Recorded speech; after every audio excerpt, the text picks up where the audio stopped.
In chronic substance abuse, the brain comes to rely on the drug to maintain the high degree of pleasure associated with the artificially elevated levels of some neurotransmitters in the reward circuits. It gets used to it, it adapts to it. I'm going to try to give you an analogy in a minute. We'll see how well it goes. I've never used this analogy before, but we'll get there.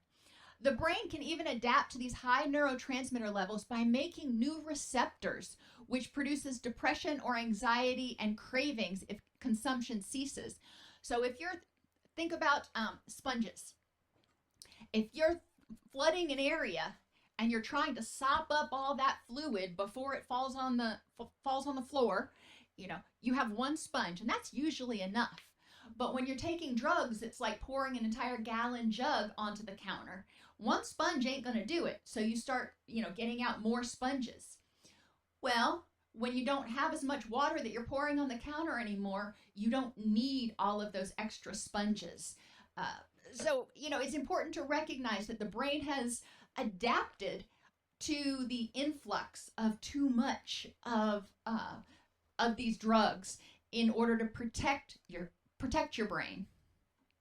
Okay, so here's the analogy.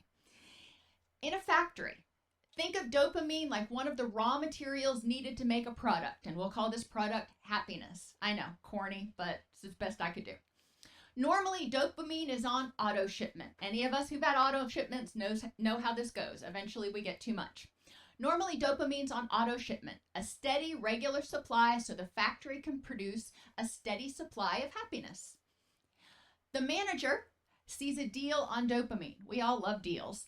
And wants to increase his department's revenue really quickly so he can get a promotion. So he triples the auto shipment because it's a buy one, get two free sort of thing.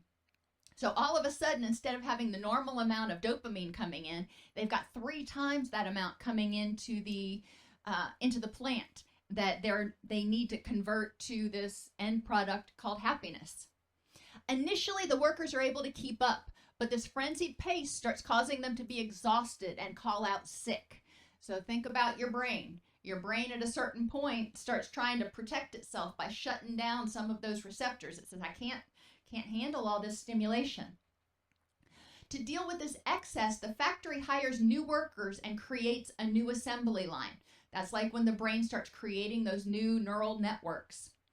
When the manager reduces the auto shipment back down to the normal amount, the sale's off now, there's nothing for the new employees to do, and the factory starts losing money, which is kind of akin to us feeling depressed. There's all of these factory workers, all of these receptors just waiting for this chemical to come in, and nothing's coming. And it's just, you start feeling depressed, you start getting bored. So what do? Well, to balance the budget, the manager either has to increase the shipments again, take another dose of the drug to keep those receptors, keep those workers busy, or fire the new workers. So you don't need to have as much of the raw material, don't need to have as much of the dopamine coming in, which is akin to allowing the brain to heal. Those are kind of your 2 options. Most people have to choose one or the other.